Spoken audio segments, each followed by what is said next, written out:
Live from Lincoln, this is Channel 8 Eyewitness News at 10. Really, the spiral down and the collapse of Obamacare is really showing its ugly face in our state.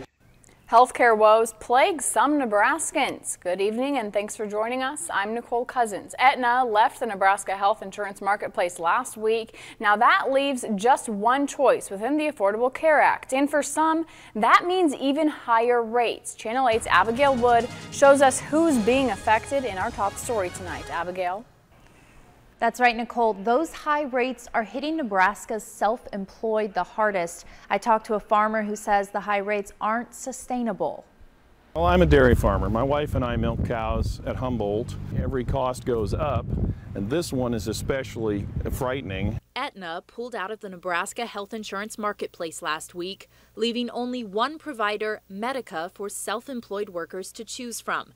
That affects a lot of Nebraskans, including people from one of our top industries. Farmers and ranchers, a vast majority of them do not get their health insurance from an employer. They're self-employed. The marketplace monopoly has been a battle for a while now. The Farm Bureau says they've been seeing increased costs since the Affordable Care Act first went into effect, but Aetna leaving adds insult to injury. They go to these health insurance exchanges to search for health insurance, and now they're only going to have one insurance company to choose from. For local farmers, this translates into real losses. Ben Steffen, a farmer out of Humboldt, says this year his insurance payment jumped from $10,000 to $18,000 and his deductible from $5,000 to $12,000. It's the kind of thing that can bankrupt people, and it happens. And it's just not sustainable to continue to operate that way.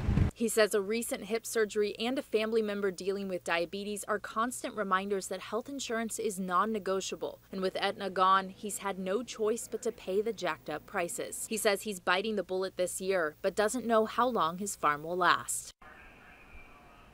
And on the national scene, Republicans are trying to repeal and replace Obamacare. But in the meantime, self-employers in Nebraska are limited to Medica. A story we've been following and will continue to follow as it develops. Thank you, Abigail.